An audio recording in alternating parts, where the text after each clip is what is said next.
Hello and welcome back to the channel. In this video I'm going to be covering the feud between Gloucester and Beaufort and the growing political factionalism within England during this period. When Henry VI came to the throne as a boy, he was put into the custody of his great uncle Thomas Beaufort, Duke of Exeter, though eventually he would pass into the care of Richard Beauchamp, Earl of Warwick, a soldier in the war in France. Throughout his early years, his mother, Catherine of Valois, would remain an important figure in his life, though her influence would fade as he grew older. Whilst John, Duke of Bedford, had been left the regency in France, in England during this time the rule of the land was held by a council. In a time when the king was the highest authority and the keeper of the peace and justice, it is surprising, if not a miracle, that this council rule was able to maintain good governorship throughout the 1420s with minimal strife.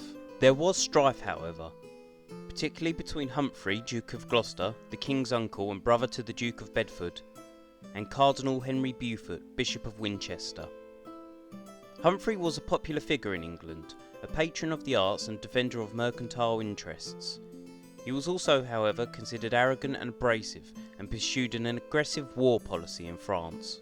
Cardinal Beaufort was likewise a large figure in England, and in almost every way opposite to Gloucester in terms of politics, which inevitably led to conflict. There was a particular stir-up in 1425 when Gloucester occupied London and Beaufort Suffolk, which threatened to turn into armed conflict, though the two sides eventually managed to make peace, in part due to the help of Prince Pedro of Portugal, who was staying in London during this time. It was this disturbance that required John, Duke of Bedford, to return to England from 1425 to 1427 to help soothe either side and establish the legitimacy of the council's rule in England. Though the peace would continue throughout the rest of the 1420s, it relied on the oversight of John, Duke of Bedford.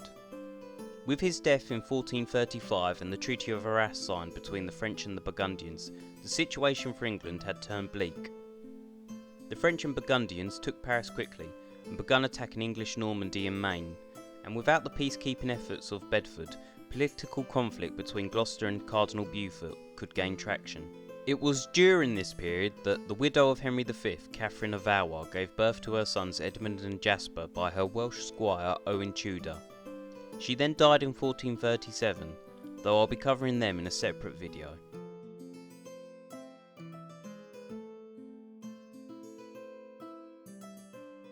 By the late 1430s, both Gloucester and Cardinal Beaufort were coming to the end phase of each of their respective political careers. Both were still considered figureheads of their factions, Gloucester with his ally the Duke of York, and Beaufort with his ally the Duke of Suffolk. William de la Pole, 4th Duke of Suffolk, began to establish himself as a person of importance in English politics. His family were social climbers, starting off as merchants in the 1300s to eventually become a noble house in their own right. He was no different, and by marrying Alice Chaucer, the widow of the Earl of Salisbury, he was brought into the inner circle of the Beauforts and Queen Catherine. He managed to remain neutral in the conflict between Gloucester and the council, despite his ties to the Beauforts, and this helped him to rise still further until, by the end of the 1430s, he was one of the major figures in English politics. The situation had continued to grow worse in France when there was a famine in Normandy between 1437 and 1440, and matters were made worse when Cardinal Beaufort decided to finally ransom the Duke of Orleans back to the French, who had been captive in England for 25 years. By doing so, he angered Humphrey, Duke of Gloucester. Gloucester himself was not entirely innocent. He had managed to get his first marriage to Jacqueline of Hainault annulled by the Pope in 1428, and she had been popular with the people of England. He then went on to marry Eleanor of Cobham, a woman deemed to be beneath his rank. As Gloucester was heir presumptive, Eleanor supposedly took to consulting astrologers as to when the king would die and Humphrey would become king. This quickly became public, and it ruined both her and Gloucester's reputation, as it was easily seen as an act of treason in an age of superstition. She was imprisoned for life and he was forced to divorce her, his political standing ruined forever. Beaufort would not reign supreme for long, however.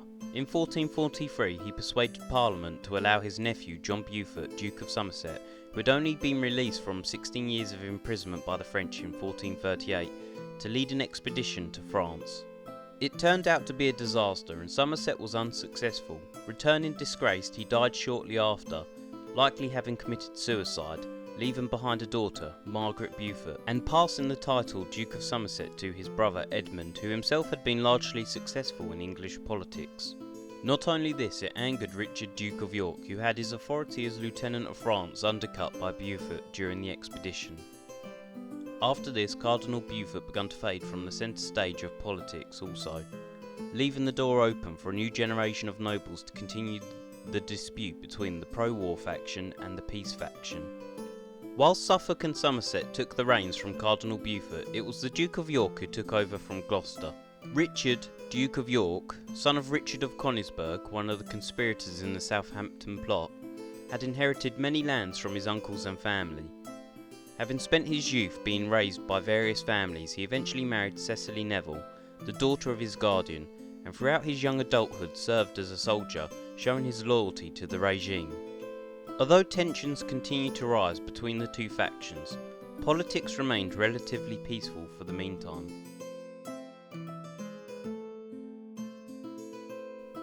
By 1444, the situation had become truly dire for the English in France.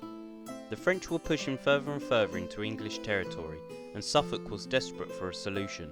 With the help of his new ally, Edmund Beaufort, the Duke of Somerset, he began communication with the French, and they signed a treaty in which Henry would marry the King of France's cousin, Margaret of Anjou, daughter of Duke René of Anjou, in return for a 2-year peace treaty. A proxy marriage took place in France in which Suffolk stood in for King Henry VI and took the vows with Margaret. Once they had all arrived in England, Henry VI and Margaret were married properly. Even with this agreed, the French continued to push, and eventually the English were forced to agree, in secret, that upon Henry and Margaret's marriage, Maine would be surrendered to the French in return for a 20-year peace.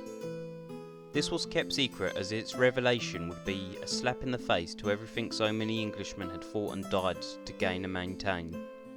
Although Maine was surrendered, it took until 1448 for the last garrisons to leave, as they were reluctant to do so.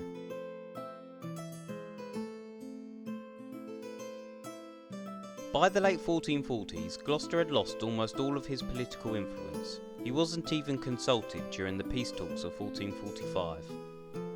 Regardless, Gloucester had the potential to rise again once the issues in Maine became public, especially when Henry and Margaret were supposed to cross the Channel to negotiate with the King of France.